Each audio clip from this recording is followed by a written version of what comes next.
పరిస్థితులు తెలంగాణలో రాకుండా చూడండి అధ్యక్ష. వారికి చెప్పండి, వారు చదువుకుంటే చదువుకున్నారు, గుంటూరు తెలివితేటలు ఉంటే ఉన్నాయి, అవి ఉపయోగించి తెలంగాణకి ఏమైనా ప్రయోజనం చేకూర్చేటట్టు చెప్పమని చెప్పుండ్రు అధ్యక్ష. కేటీఆర్ గారు సార్ ఒక్క 5 నిమిషాలు క్లోజ్ చేసి. ఎందుకు సార్ కూర్చుంటానండి. మీ బాగా వాళ్ళదే బాగా ఇనుసొంపు ఉంది కదా, కూర్చుంటా. మీరు కూర్చోమంటే కూర్చుంటా. అసలు మీ టైం అయిపోయింది, 2 గంటలు వాళ్ళు మాట్లాడి ఎట్లా సార్ ఇది? కూర్చుంటానండి సార్, కూర్చోండి. 5 minutes. ఎట్లా సార్? మీరు ఒక కమ్యూనిస్ట్ యోధుడు, తెలంగాణ కోసం నిరాహార దీక్ష చేసిన కొత్తగూడెం బిడ్డ మీరు. మీరు అట్లాంటిది మీరు కూడా మమ్మల్ని ఇట్లా గొంతు నొక్కితే ఎట్లా సార్? ముఖ్యమంత్రి గారు అంత ఫ్రస్ట్రేషన్ లో, అంత ఆవేశంలో, అంత ఆవేశం, అంత అయ్యో పదవిలోకి వచ్చిన తర్వాత కూడా ఇంత ఫ్రస్ట్రేషన్ నా జీవితంలో ఎవరిలో చూడలేదు సార్ నేను. అరే మొత్తం ఇంత దాడి, ఇంత ఉక్రోషం.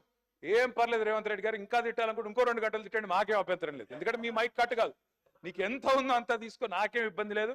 మీ తిట్లన్నీ మాకు దీవెనలు, మీ తిట్లన్నీ మాకు దీవెనలు, మాకు ఆశీర్వాదాలు. మీరు ఎంత మాట్లాడితే మాకు అంత మంచిది. ఎందుకంటే మీ వల్ల ఖచ్చితంగా ఇంకొక 20 ఏళ్ళు కాంగ్రెస్ ఓటేయాలంటే ఎవరైనా భయపడే పరిస్థితి తెలంగాణ మొత్తంలో వస్తున్నది. మీరు పోయి ప్రచారం చేశారు, మహారాష్ట్రలో ప్రచారం చేశారు, హర్యానాలో చేసినారు, ఢిల్లీలో చేసినారు, అద్భుతాలు సాధించారు. మొన్న పోయి ఎమ్మెల్సీ ఎలక్షన్ లో కూడా చేసినారు. 57,000 ఉద్యోగాలు నేను ఇస్తే నాకు ఓటేయండి అన్నారు. వేసినారా ఓట్లు మీకు? అందుకే అంటున్నారు రేవంత్ రెడ్డి గారు, రంకెలతో ఏమి రాదు, ప్రతిపక్షాల మీద దాడి చేస్తే కాదు. అధ్యక్ష మీరు వచ్చిన తర్వాత అధ్యక్ష పెద్దవాగు 2 సార్లు కొట్టుకొని పోయింది, సుంకిశాల కూలిపోయింది, భక్త రామదాసు మోటార్లు మునిగిపోయినాయి, సాగర్ ఎడమకాలు ఒక భారీ. తారక రామారావు చెప్పేది ఎట్లుందంటే, ఉన్నమాట చెప్పే ఉలికి పడ్డట్టు మా ముఖ్యమంత్రి కానీ మా పార్టీ కానీ సత్యపాము చంపే అలవాటు మాకు లేదు అధ్యక్ష. సత్యపాము చంపే అలవాటు మాకు లేదు. ఆయన చెప్తే అన్ని అబద్ధాలు చెప్పి మా ముఖ్యమంత్రి చెప్పే నిజాలను జీర్ణించుకోలేక ఇలా సభను తప్పుదో పట్టిస్తున్నారు అధ్యక్ష. 10 ఏళ్ళు అధికారం ఉండి అధికారం అయినాక ప్రెస్ లో మాట్లాడుతున్నారు అధ్యక్ష, ప్రెస్ లో మాట్లాడుతున్నారు.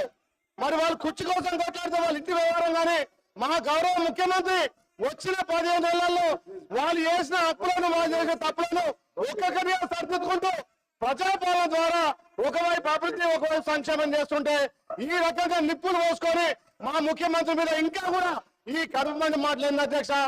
మాకు ముఖ్యమంత్రికి సత్యపాలన చంపాల్సిన అవసరం లేదు అధ్యక్ష. మీ దయచేసి సభకు నిజాలు మాట్లాడండి, మా ప్రభుత్వానికి సూచనలు సలహాలు ఇవ్వాల్సిందిగా మేము కోరుతున్నాం అధ్యక్ష. థ్యాంక్ యూ అధ్యక్ష. Please.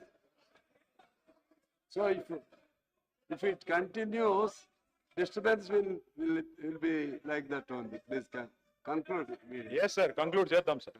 ముఖ్యమంత్రి గారికి ఏదో AK-47 గురించి చెప్పారు అధ్యక్ష, ఏదో ఎవరో కాల్చి చంపారంట అధ్యక్ష. AK-47 గురించి, తుపాకుల గురించి ఆయనకు తెలిసినంత మాకు తెలియదు సార్. ఎందుకంటే తెలంగాణ ప్రజల మీదకి ఉద్యమంలో ఆనాడు తుపాకి తీసుకొని పోయిన రైఫిల్ రెడ్డి ఈయన అధ్యక్ష. ఇంకోటి అధ్యక్ష, అవును అధ్యక్ష కరెక్ట్, ఎవరిని చంపే అధికారం లాక్కున్నారు అధ్యక్ష. అక్కడ పాపం పాత కాంగ్రెస్ వాళ్ళందరినీ ఖతం చేసి ఆయన అక్కడ పదవి లాక్కొని ఇలా మమ్మల్ని అంటే ఎట్లా అధ్యక్ష? అధ్యక్ష ఇంకోటి విచిత్రంగా అనిపించింది అధ్యక్ష నాకు ఇప్పుడు ఆయన మాట్లాడుతుంటే, తెలంగాణ రైజింగ్ అంట. దేనికి అధ్యక్ష రైజింగ్?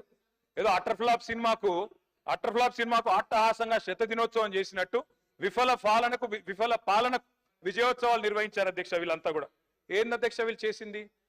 ఏది 1 year అయిపోయిందట. ఏం చేశారు 1 year లో? 6 గ్యారెంటీలు అమలు చేశారా? తులం బంగారం ఇచ్చారా? రైతు బంద్ చేసినారా?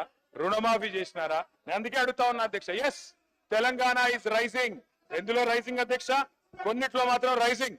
అప్పుల్లో రైజింగ్, అబద్ధాల్లో రైజింగ్, క్రైమ్ రేట్ లో రైజింగ్, అన్నదాతల ఆత్మహత్యల్లో రైజింగ్, నేతన్నల బలవన్మరణాల్లో రైజింగ్, అబద్ధాలు, బూతులు. ఎస్, తెలంగాణ జాతిపిత వీళ్ళెవరు ఏమనుకున్నా ఖచ్చితంగా కేసీఆరే.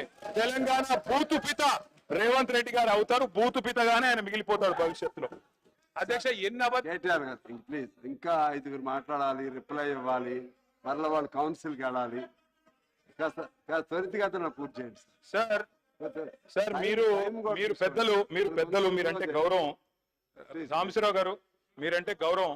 మీరు ఇట్లా మా గొంతు నొక్కితే అది కూడా మీరు ప్రజాస్వామిక స్ఫూర్తి కలిగిన వారు, మీరు గొంతు నొక్కకూడదు సార్. Education budget 15% పెడతామన్నారు. ఎంత పెట్టారు అధ్యక్ష వీళ్ళు? 15% అని 7.5% పెట్టినారు. ఎన్ని చెప్పారు అధ్యక్ష ఎడ్యుకేషన్ గురించి?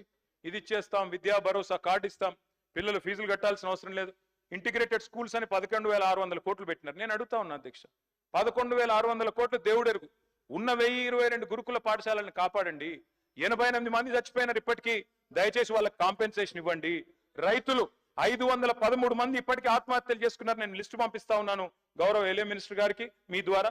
దయచేసి వీరికి నష్టపరిహారం ఇవ్వండి. అధ్యక్ష, నేను ఒకటే రిక్వెస్ట్ చేస్తా ఉన్నాను సార్, ఈ రోజు ఉన్న 1022 గురుకుల పాఠశాలల్లో పిల్లలు విషాహారంతో బాధపడుతుంటే వారి గురించి మాట్లాడకుండా, నెలలుగా అక్కడ వాళ్లకు అద్దె భవనాలకు రెంట్ ఇవ్వకుండా ఓనర్లు తాళాలు వేసుకొని పోతుంటే, గురుకులాలు మూతపడుతుంటే, 40,000 అప్లికేషన్లు తగ్గిపోతుంటే మేమేదో విద్యకు చేసినామంటే ఎట్లా నమ్మాలి అధ్యక్ష? 1931 పాఠశాలలు మూతపడ్డాయని చెప్పి మంత్రి గారే స్వయంగా చెప్పారు అధ్యక్ష మొన్న పద్దుల్లో. విదేశీ విద్య మీద కూడా చెప్పలేకపోతా ఉన్నారు. 20 లక్షల రూపాయలు కేసీఆర్ ఇస్తే మేము 25 లక్షలు ఇస్తామన్నారు, కానీ ఇవ్వలేదు అధ్యక్ష. మరి ఇవ్వాలని చెప్పి కోరుతా ఉన్నా. వారు చెప్పారు అధ్యక్ష, ఫీజు రీయింబర్స్మెంట్ బకాయిల గురించి మాట్లాడతారు. అధ్యక్ష, మేము గవర్నమెంట్లోకి వచ్చినాడు 1800 కోట్లు బకాయిలు ఉండే, మేము కట్టలేదా అధ్యక్ష? మీరు వచ్చినాడు బకాయిలు ఉంటాయి. గవర్నమెంట్ ఇస్ కంటిన్యూస్ ప్రాసెస్, మీరు ఇవ్వాలి. 8,000 కోట్లు ఫీజు రీయింబర్స్మెంట్ బకాయిలు ఉన్నాయి, దయచేసి చెల్లించాలని చెప్పి ప్రభుత్వాన్ని నేను కోరుతా ఉన్నా అధ్యక్ష. ప్రతి విద్యార్థికి 5 లక్షల విద్యాబంధు కార్డు ఇస్తామన్నారు. ఫీజు తల్లిదండ్రులు చెల్లించే భారం ఉండదన్నారు. బడ్జెట్ ను సవరించండి, ఒక 5,000 కోట్లు కేటాయించండి. స్కూటీలు అన్నారు అధ్యక్ష, మరి ఆ అందాల పోటీలు మానేసి స్కూటీలు ఇవ్వండి అధ్యక్ష. దానికోసం ఒక 500 కోట్లు పెడితే స్కూటీలు ఇవ్వచ్చు కొంతమంది కన్నా.